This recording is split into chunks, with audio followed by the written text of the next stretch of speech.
ವಿದ್ಯಾರ್ಥಿಗಳಿಗೆ ಸಾರಿಗೆ ಸಮಸ್ಯೆ, ಬಸ್ ವೇಳಾಪಟ್ಟಿ ಬದಲಾವಣೆಗೆ ಒತ್ತಾಯ. ಲಿಂಗದಹಳ್ಳಿ, ಕಾಮನದುರ್ಗ, ನಂದಿಬಟ್ಟಲು, ಕೆಂಚಾಪುರ ಸೇರಿದಂತೆ ಸುತ್ತಮುತ್ತಲಿನ ಗ್ರಾಮಗಳ ವಿದ್ಯಾರ್ಥಿಗಳು ಪ್ರತಿದಿನ ಕುವೆಂಪು ವಿಶ್ವವಿದ್ಯಾಲಯದ ಬಿಆರ್ಪಿ ಕ್ಯಾಂಪಸ್ಗೆ ತೆರಳಲು ಕೆಎಸ್ಆರ್ಟಿಸಿ ಬಸ್ಗಳ ಮೇಲೆ ಅವಲಂಬಿತರಾಗಿದ್ದಾರೆ. ಆದರೆ ಬಸ್ ವೇಳಾಪಟ್ಟಿಯ ಅಸಮಂಜಸತೆಗಳಿಂದ ವಿದ್ಯಾರ್ಥಿಗಳು ತೊಂದರೆಗಳನ್ನು ಅನುಭವಿಸುವಂತಾಗಿದೆ. ಇನ್ನು ಚಿಕ್ಕಮಗಳೂರಿನಿಂದ ಕಡೂರು, ಬೀರೂರು, ತರೀಕೆರೆ ಮಾರ್ಗವಾಗಿ ಕುವೆಂಪು ವಿಶ್ವವಿದ್ಯಾಲಯದವರೆಗೆ ಸಂಚರಿಸುವ ಕೆಎಸ್ಆರ್ಟಿಸಿ ಬಸ್ ತರೀಕೆರೆ ಬಸ್ ನಿಲ್ದಾಣದಿಂದ ಬೆಳಗ್ಗೆ 8:20ಕ್ಕೆ ಹೊರಡುತ್ತದೆ.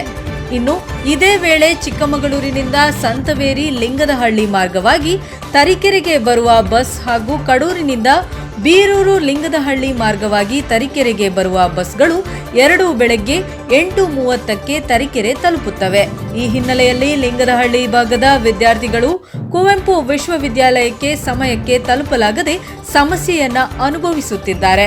ಸ್ಥಳೀಯರು ಮತ್ತು ವಿದ್ಯಾರ್ಥಿಗಳ ಪೋಷಕರು, ವಿಶೇಷವಾಗಿ ಲಿಂಗದಹಳ್ಳಿ ಕೃಷಿ ಪತ್ತಿನ ಸಹಕಾರ ಸಂಘದ ಅಧ್ಯಕ್ಷ ಎಲ್ ಓಂಕಾರಪ್ಪ ಹಾಗೂ ಗ್ರಾಮಸ್ಥ ಶಬ್ಬೀರ್ ಅಹಮದ್ ಮುಂತಾದವರು ಸಾರಿಗೆ ಇಲಾಖೆಯ ಗಮನವನ್ನ ಸೆಳೆದು ಕೆಎಸ್ಆರ್ಟಿಸಿ ತರೀಕೆರೆ ಕುವೆಂಪು ವಿಶ್ವವಿದ್ಯಾಲಯದ ಬಸ್ ಸಮಯದ ಬೆಳಗ್ಗೆ 8:25ಕ್ಕೆ ಮುಂದೂಡಲು ಅಥವಾ ಕಡೂರು ಹಾಗೂ ಚಿಕ್ಕಮಗಳೂರು ದಿಕ್ಕಿನಿಂದ ಬರುವ ಬಸ್ಗಳು 8:15ರ ಒಳಗೆ ತರೀಕೆರೆ ತಲುಪುವಂತೆ ವೇಳಾಪಟ್ಟಿ ಬದಲಾವಣೆ ಮಾಡುವಂತೆ ಒತ್ತಾಯಿಸಿದ್ದಾರೆ.